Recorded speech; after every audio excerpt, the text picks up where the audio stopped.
आप कहोगे जब सब कुछ भगवान कर रहे तो भगवान भक्ति करने की प्रेरणा क्यों नहीं दे रहे, पाप ही पाप करने की प्रेरणा क्यों दे रहे? अरे नक्कटा, समझने में बुद्धि लगाओ। भगवान ने कर्म करने का परम स्वतंत्र जीव को छोड़ रखा कि कर्म अपने हिसाब से करो। कई लोग कहते महाराज जो भाग्य में लिखा होगा वो होगा। भैया भाग्य पीछे चलता है, कर्म आगे।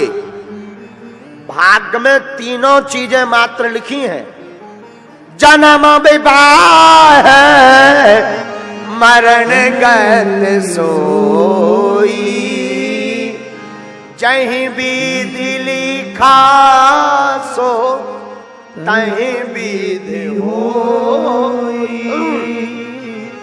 गोस्वामी जी ने सिर्फ 3 चीजें भाग्य में लिखी हुई हैं। क्या? जन्म, विवाह और मरण।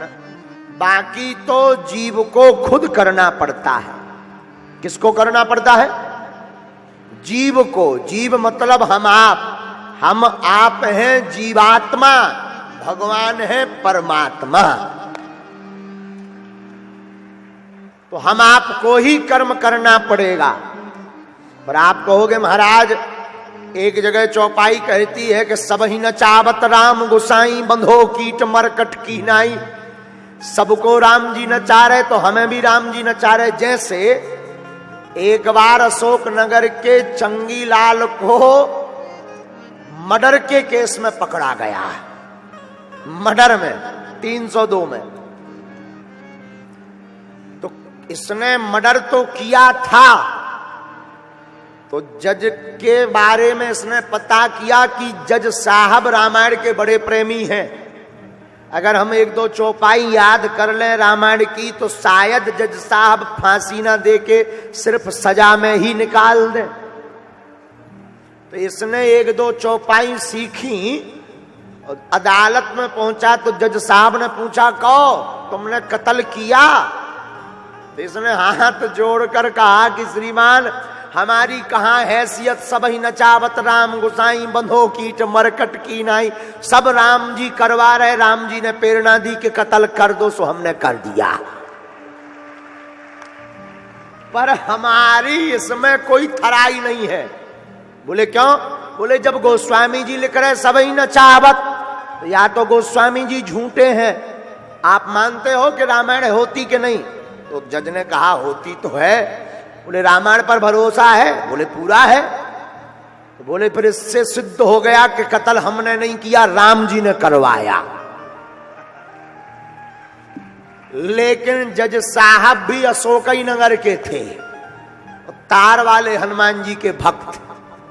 तो उन्होंने कलम उठाई और उन्होंने फैसला सुनाया कि इस कैदी को आज ही फांसी दी जाए। तो कैदी घबराया कि क्यों दी जाए जब हमने किया ही नहीं है, प्रभु ने प्रेरणा दी तब हुआ है। तो जज साहब बोले जिन राम जी ने तुम्हें प्रेरणा दी कि कत्ल कर दो, वही राम जी अभी अभी हमको बोले कि इसे फांसी पे लटका दो। है? तो बोलो सीताराम। इससे यह सिद्ध होता है कि सबको भगवान नचा रहे, ये तय है। पर कर्म का अधिकारी जीवात्मा स्वयं है। कौन है? पर आप कहोगे भगवान क्यों नहीं भजन करने के लिए प्रेरणा देते? भगवान 5 बार घंटी बजाते हैं। कितनी बार? 5 बार। सुनिए, बहुत नई बात है।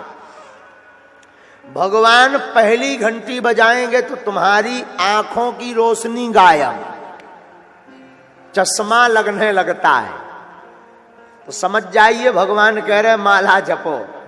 लेकिन आदमी इतना चतुर है कि उस घंटी को इग्नोर करके तुरंत बढ़िया मोटा चश्मा लगा के आ जाता है, लेंस डलवा कर। बोले प्रभु, और जो है पहले तो कम दिखाई पड़ता था, अब चश्मा की कृपा से एकदम छोटा भी बड़का दिखाई पड़ रहा है।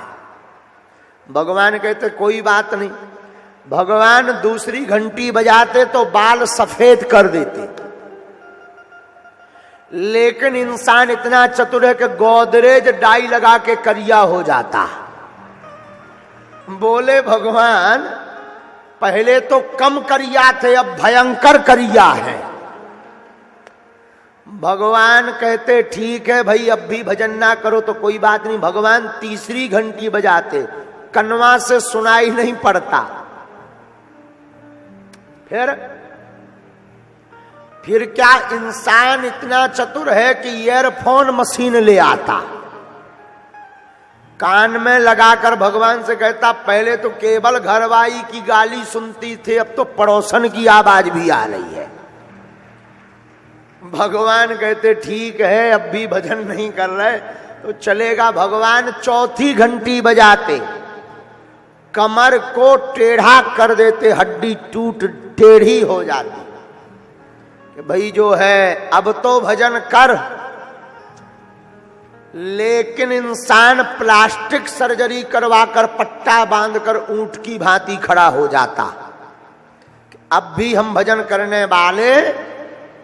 फिर पांचवी बार भगवान घंटी नहीं घंटा बजाते हैं। अब बहुत हो गया, अब आ जाओ हमारे पास में।